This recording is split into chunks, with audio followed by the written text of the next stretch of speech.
Charlotte County Libraries and History presents Native Peoples of the World Story Saturdays. Today we'll be focusing on the Florida Seminole, and this program is presented by Liz and Melanie.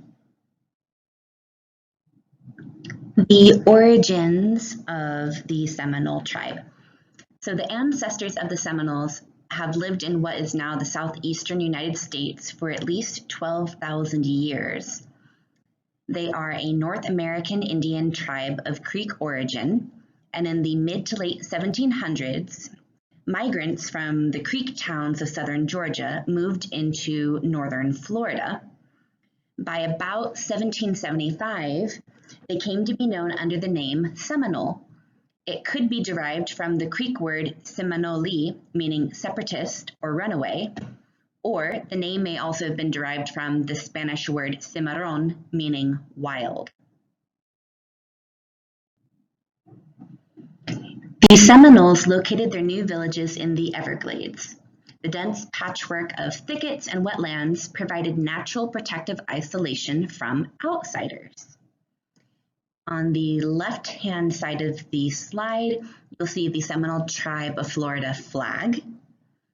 And on the right-hand side of the screen, you will see the Second Seminole War Seminole Reservation location, which takes up a good portion of central and southern Florida. History of the Seminole. This is by no means an all-inclusive look at Seminole history. We just wanted to give an abbreviated version suitable for all ages. If you would like more in-depth information, the Charlotte County Libraries and History Division has many books that you can borrow from your local library. So let's have a quick history review. The Indian Removal Act, which was passed May 28, 1830, was the first major legislative departure from the U.S. policy of officially respecting the legal and political rights of the American Indians. The act authorized the president to grant Indian tribes unsettled western prairie land in exchange for their desirable territories within state borders, from which the tribes would be removed. And the Seminole people resisted this ordinance by President Andrew Jackson, which resulted in the 3 Seminole Wars. And for an entire time bracket, it was from about 1817 to 1858. As the only American tribe to refuse to sign a peace treaty with the United States, the Seminole people became known as the Unconquered.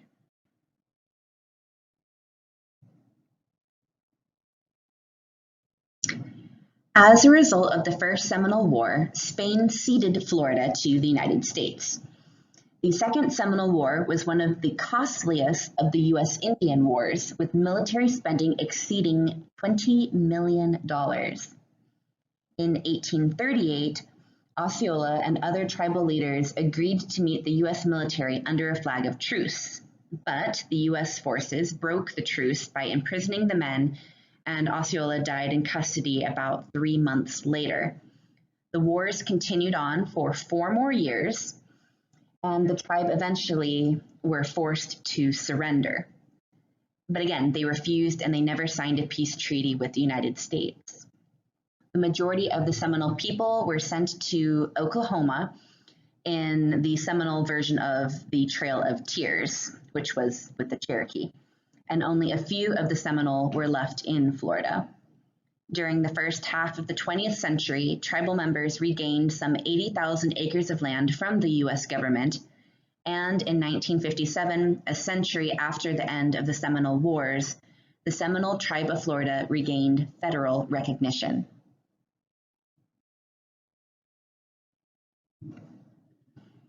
The Seminole Tribe of Florida today. They are a nation unto themselves with their own governing body recognized by the U.S. government. The Seminole tribe owns the hard rock industry, all the hotels, restaurants, and casinos, not just nationally in the United States, but internationally, all over the world. The tribe also owns 5 non-hard rock casinos in Florida, and it brings in about $5 billion a year as of 2017. They also have the Billy Swamp Safari tourist attraction in Kissimmee, smoke shops, and many other venues to teach people about their culture and bring in money for the Seminole tribe of Florida. And their culture is also complex and fascinating as well.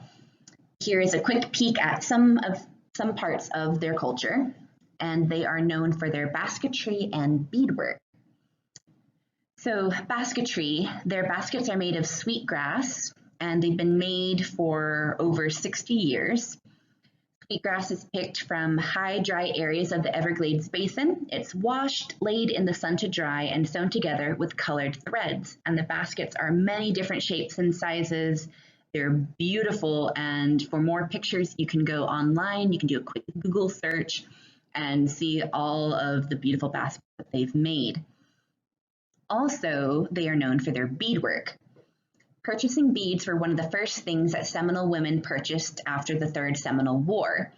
Beads were an important part of their daily routine, and they were often glass beads that when they went to market, they would purchase, and they were from Italy. So according to the Seminole Tribe website, a woman would wake up and take the graduated bunches of beads and gather them around her neck, tying each bunch together with a string. Soon they would be from her shoulders all the way up to her neck. And at night, she would cut them with scissors, and then they would repeat this day after day. So no matter if they were out tending livestock, going to the market, canoeing, whatever, they were wearing these heavy beads. Beads were also an important courting gift. When a man courted a woman or brought her engagement presents, he might present silver combs, a mirror, and almost always a necklace of beads. Today, we are going to share a Seminole story with you called The Legend of the Stolen Fire. In the 1940s, workers with the Writers Program of the Work Projects Administration in the state of Florida collected Seminole legends for use in public schools. The publication, Seminole Indian Legends, is housed today in the State Library and Archives of Florida, along with other collections related to Seminole history and culture. Here is the legend of the stolen fire. Fire is one of the most sacred of all things to the Florida Seminoles. They tell a strange legend of how the secret of fire came into their possession. Many, many moons ago, there was only one Indian tribe that knew the secret of fire. The other Indian tribes tried ceaselessly to learn the secret. Each year, when the green corn dance was held, the Indians danced around a circle of fire.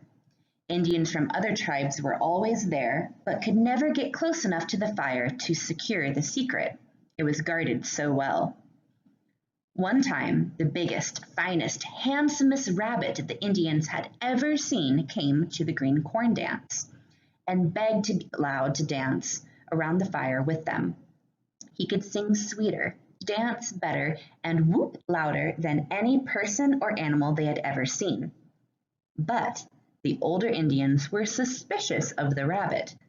They thought he might be a disguised Indian from a rival tribe trying to steal the secret of fire. The younger Indians were more susceptible to his charm, and the rabbit was allowed to take part in the dance. He danced closer and closer to the blaze, extending first one paw and then the other toward the fire. Suddenly, he reached forward, grabbed a burning stick, and before the startled Indians could prevent him, disappeared swiftly into the forest. After holding a council, the wise men of the tribe decided to bring rain in order to extinguish the fire stolen by the rabbit. The medicine men went to the spring and for 4 mornings made magic by charming the snake who kept guard there. Torrents of rain came down, soaking the rabbit who was fleeing through the forest. The fire went out. However, the rabbit did not despair, but attended the green corn dance the following year. This time, it was harder to persuade the reluctant Indians to let him dance with them, but finally they consented. Again, he seized a burning brand and escaped to the forest. The medicine men made magic the second time, causing heavy rains, and the fire was again extinguished. For 3 consecutive years, the rabbit succeeded in getting the fire, but each time the medicine men caused the fire to be put out by rain. The 4th year, the rabbit was wiser. After much persuasion, the Indians again allowed him to attend the green corn dance. He obtained the fire and escaped. Again, the Indians made the rains, but this time, the rabbit hid under a coral reef and protected the fire under the shelter of the rock. When the rain ceased, he hurried to his tribe with the fire, and now all the Indians know the secret of fire. This page is all of the references and resources that we used, so if you'd like more information about the Seminole people, these are websites that you can go to. Also, we have many books in our library system that are able to be checked out as well. And stay tuned for our Seminole themed craft with Miss Melanie. You'll be making a Seminole-inspired knotted friendship bracelet. Have fun!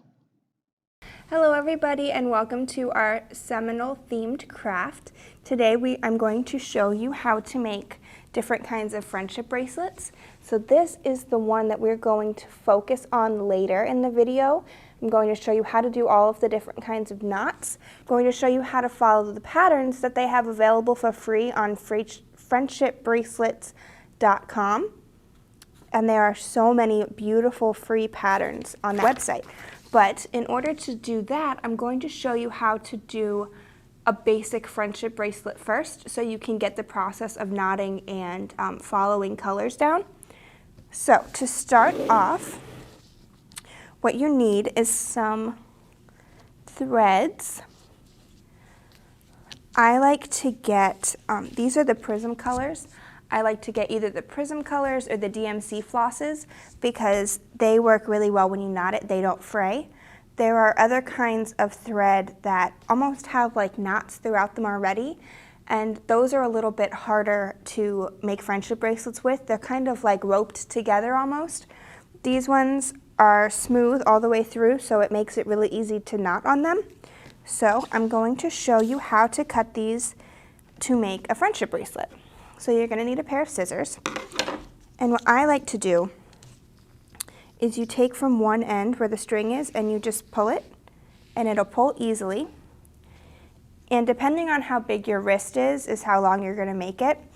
I'm mostly going to make some bookmarks with mine instead of friendship bracelets because it can be hard to know how much you need. Generally, the rule of thumb is you want to wrap it around your wrist at least 3 times before you cut it, because when you knot it, they're going to get shorter. So this is a good length for my bookmark, so I'm going to cut them here. And now you're just going to pick this up and you're going to match the end to the end of another color, and you're going to pull the other color as well so they're roughly the same size. You want them to be the same size. And this is what we're doing for this kind of bracelet.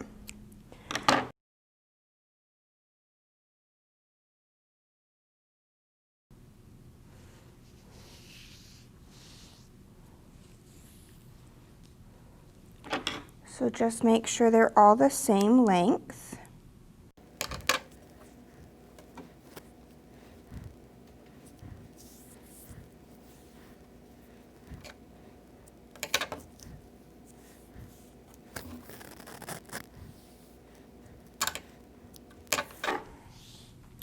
Once you have all the colors that you want, you're going to knot the end. So what I like to do is I put my finger in here so there's a loop, and then I wrap all of the threads around my finger like this, so it's all the way around. It's like a circle around my finger. And then I take it off with the circle intact, and I put the loop through the circle, and I pull.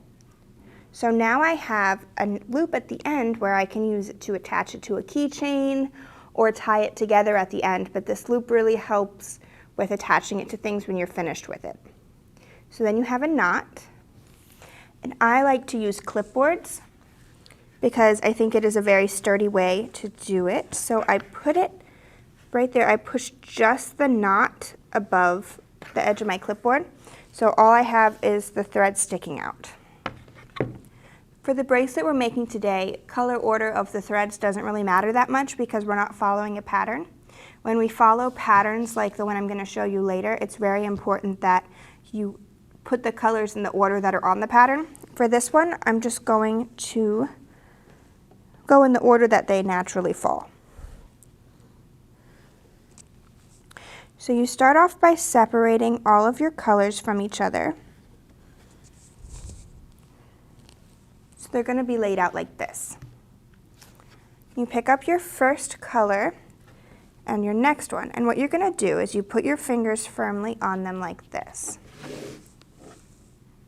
So you take your first color and you put it over your finger, and then you wrap it underneath this color.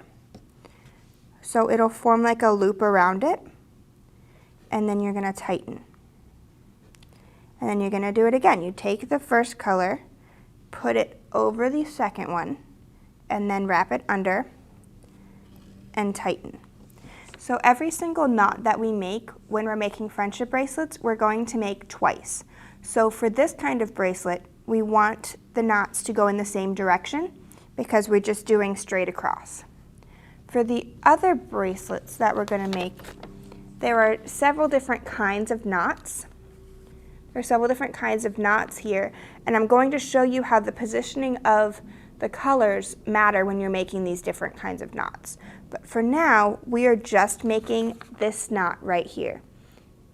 That's the only knot we're going to be making for the current bracelet that we are making. So once I finish with my first color, so I made a red knot on the black thread. Now I'm going to move on to the blue thread, and I'm going to do the same movement as I did before. I'm going to put the red over and under the blue, and you want to hold this one tightly and then just tighten at the top. If you don't hold this tightly, what will happen is the knot will be inverted and the blue color will show through instead of the red. So you're just going to make a knot with the blue. Next I have my yellow. So you're going to do the same thing again. You're going to put your finger on the yellow, take the red, wrap it around your finger and under the yellow and tighten, and then you're going to do that again. And then the orange, you're going to do the same thing and tighten and do it again and tighten. So right now we have our red. Right now we have our line of red knots. So we're going to move on and do our next colors in the row. And we're going to do the same type of knots we were doing before. So the first color that I knotted over with my red was my black. So I'm going to start with black the second time. Over the blue and around my finger and under and tighten. And you're going to do the same thing again and tighten.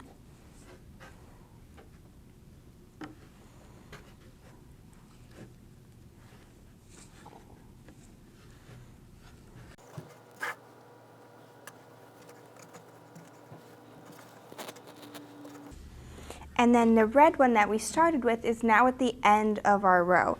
So we're going to take the black and we're going to do the same knots on the red one at the end.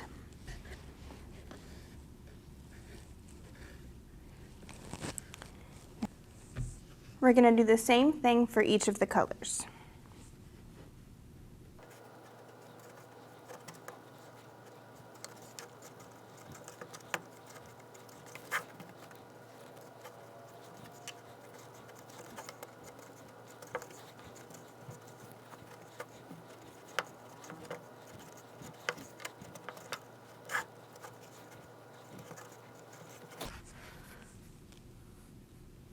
So now I have done the first row of each of my colors and I'm back with the red at the beginning.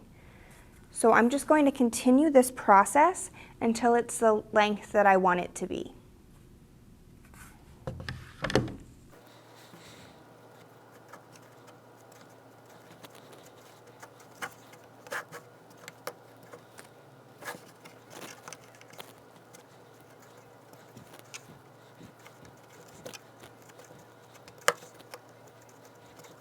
So you're going to notice that as you do this, the end will start to curl up because it wants to twist because we're making all of the knots.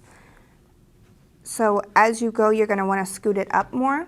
I don't need to do that yet, but you'll notice that as it starts to twist, it'll make it harder to knot. So you're going to move it up your clipboard, which is why I like using the clipboard best for this kind of craft.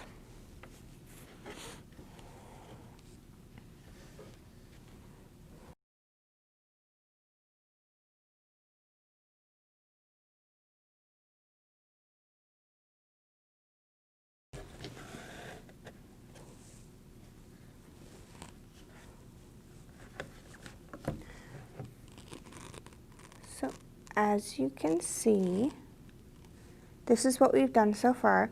So each knot that you make makes the string shorter and shorter. You can easily keep going with this one and make it long enough for a bracelet. I just wanted to show you the basics of how to do this. So now we're going to move on to a more complex pattern. So before we really begin to delve into this pattern, I'm going to teach you how to do each of the different knots that are represented at the bottom. So this pattern has 4 different kinds of knots in it. So I'm going to show you what they all are. So these are all of the different knots that we're going to learn how to do. So the most important thing for each knot is the position of the color that you're knotting at the end of your knot sequence. So I'm going to start by showing you how to do this one, and this is the one that we have been doing the whole time on the other bracelet we were making. So this is just an arrow pointing to the right. So that is the first knot I'm going to show you how to do. So we're going to practice with our black thread. So in order to make the arrow going to the right, we're going to firmly hold the blue, which is the color underneath it, the blue thread in our left hand. We're going to take the black thread in our right hand and we're going to put it over the blue and then pull it under. So when this one is done, the black thread will go this direction. It'll continue to go to the right. And then you do it again. So that is the knot to the right only. So now we're going to do the knot going to the left. So we're going to ignore the blue and the black, and we're going to focus on our orange and our yellow. So to do the knot going to the left, this time, instead of crossing over this way, you're going to cross over from this side. So you're going to take the thread on your right with your right hand over the yellow to the left, and then pinch and pick up. So this time when you tighten it, it'll be going to the left instead. And you tighten it.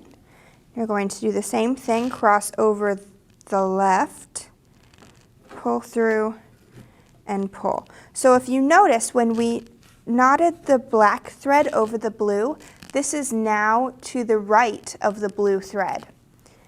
When we knotted the orange over the yellow, the orange is now to the left of the blue thread because that is the direction that we tied our knots.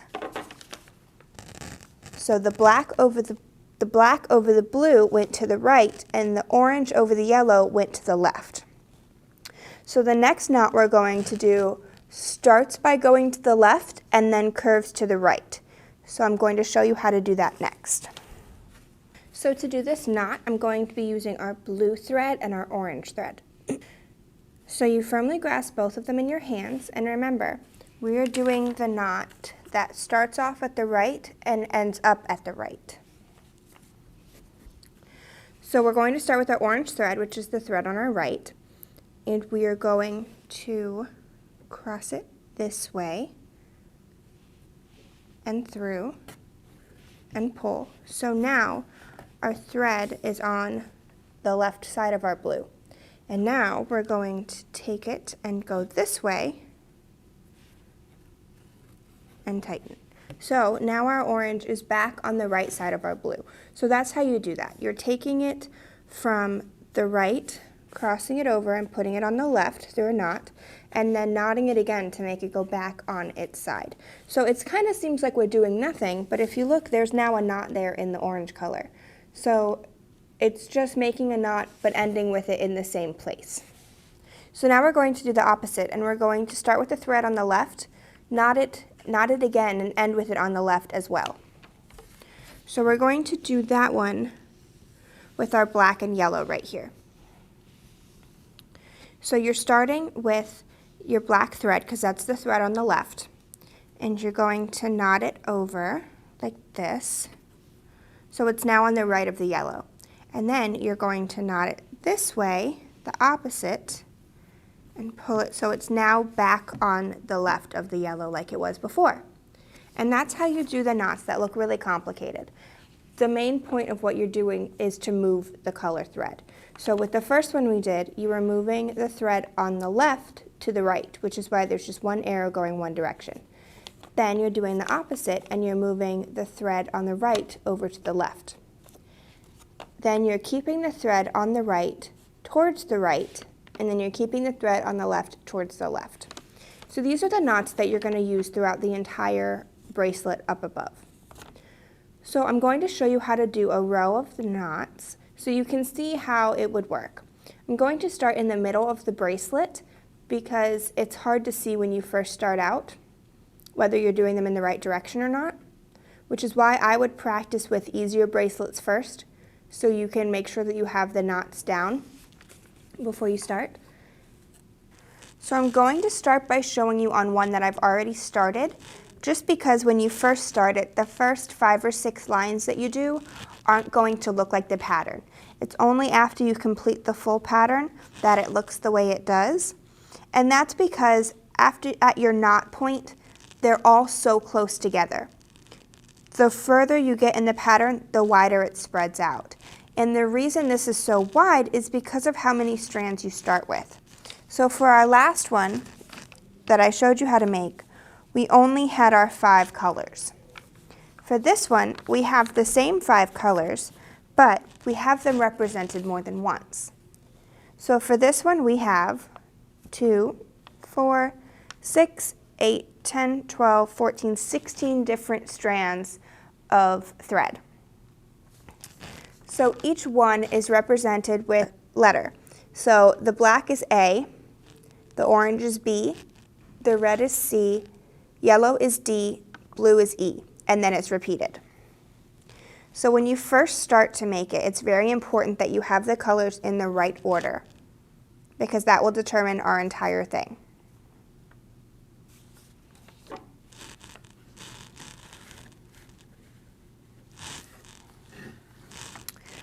Okay, so we're going to start with row number 1. So row number 1 starts by combining the 2 black threads at the end, and it does a left-right knot. So if you remember how to do that, I'm going to start with that, and we will go from there. So I take my 2 black threads at the end, and I'm going to make my left-right knot. So I start by crossing over to the right and pull, and then I cross over to the left and pull. So that's my first knot.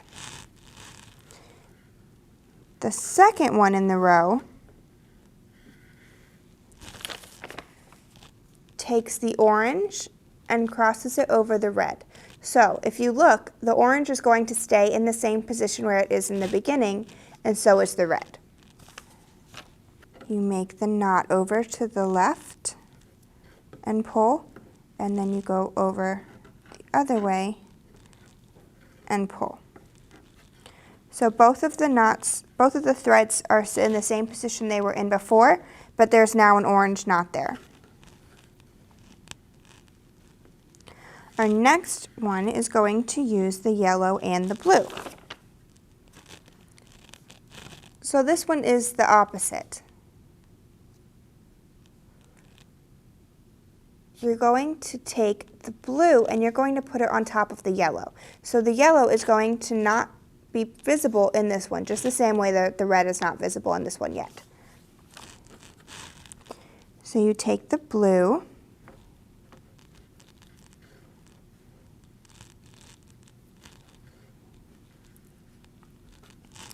now the blue is still to the right and the yellow is still to the left.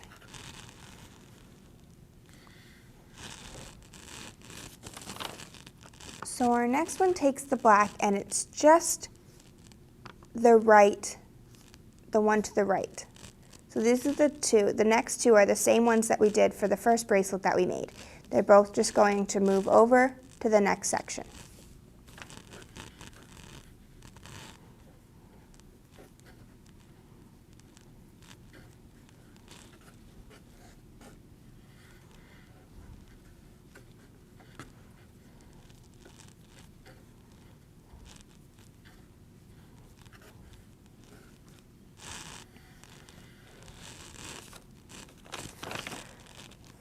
Next, we're going to do the opposite of what we did on this side, and now we're going to start by the right to the left. So the blue is still going to go over the yellow, but it's going to go the other direction. We want the blue to be facing towards the center where the black is.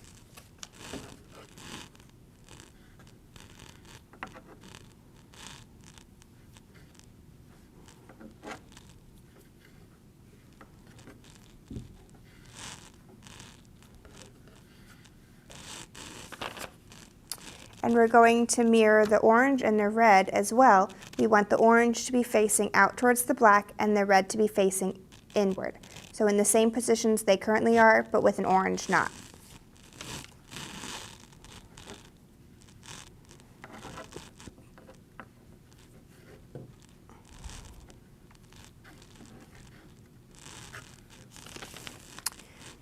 And then the black, we want to take the current strand and switch it with the other one. So we're going to make it with the right and then the left.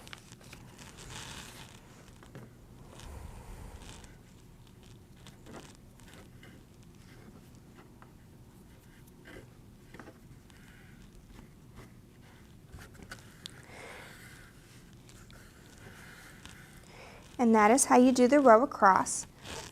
So now that you've seen all of the different knots that you do, and I've shown you how to do those in both the easy and the more complex pattern, you're just going to follow the pattern all the way down with the knots. So I hope you guys had fun with this video and practice making friendship bracelets. And if you make this one or if you make other kinds of friendship bracelets, go ahead and comment photos of them below so we can see your Seminole inspired crafts. Thank you guys and have a great day.